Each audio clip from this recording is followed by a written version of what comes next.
नमः शिवाय। ओम नमो भगवते वासुदेवाय। प्रिय मित्रों, आप सभी का स्वागत है पवित्र पथ पर, जहां हम भगवत गीता के अमूल्य ज्ञान को बहुत सरल, सहज और जीवन से जुड़ी भाषा में समझने का प्रयास कर रहे हैं। भगवत गीता कोई साधारण ग्रंथ नहीं है। यह केवल युद्ध की कथा नहीं, यह मनुष्य के भीतर चल रहे संघर्ष की कथा है। यह कर्तव्य और मोह, धर्म और अहंकार, सत्य और भ्रम के बीच खड़े मनुष्य की आवाज़ है। आज हम शुरुआत कर रहे हैं गीता के पहले अध्याय के पहले 2 श्लोकों से। श्लोक 1। धृतराष्ट्र बोले, हे संजय, धर्म भूमि कुरुक्षेत्र में युद्ध की इच्छा से एकत्र हुए मेरे पुत्र और पांडु के पुत्रों ने क्या किया? यह प्रश्न पूछ रहे धृतराष्ट्र, जो जन्म से अंधे हैं। लेकिन यहाँ अंधापन केवल आँखों का नहीं है, यह मोह, पक्षपात और अहंकार का अंधापन भी है। धृतराष्ट्र जानते हैं कि कुरुक्षेत्र को धर्म भूमि कहा जाता है, फिर भी वे युद्ध चाहते हैं।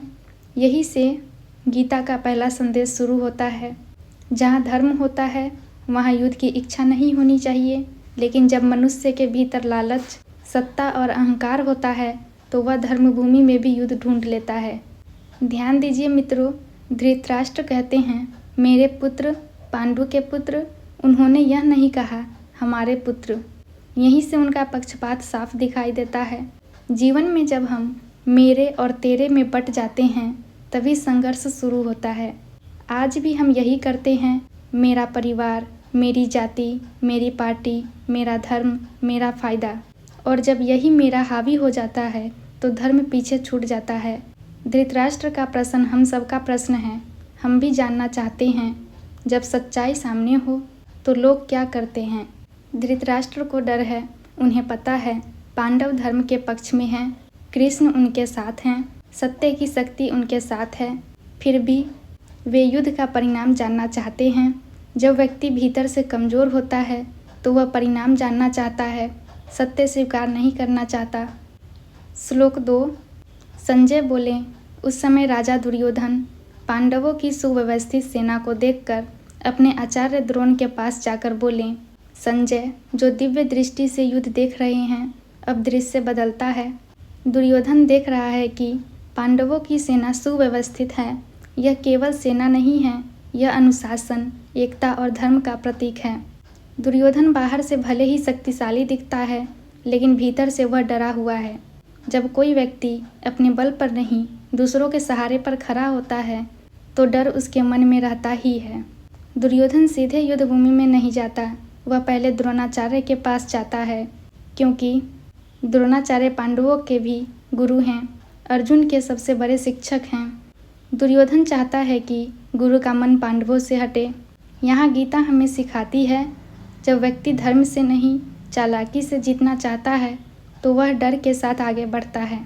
आज भी हम यही करते हैं। जब सामने वाला मजबूत होता है, जब सच हमारे खिलाफ होता है तो हम दबाव बनाते हैं, लोगों को प्रभावित करते हैं, रिश्तों का इस्तेमाल करते हैं। लेकिन सच्चाई यह है, धर्म बिना शोर के खड़ा रहता है और अधर्म हमेशा डर के साथ।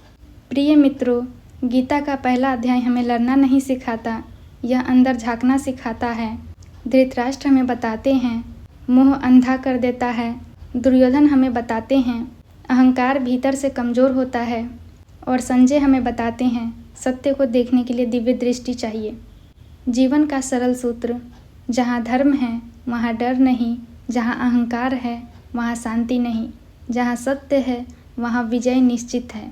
यदि यह ज्ञान आपके दिल को छू गया हो तो इसे आगे पहुँचाना भी एक धर्म है।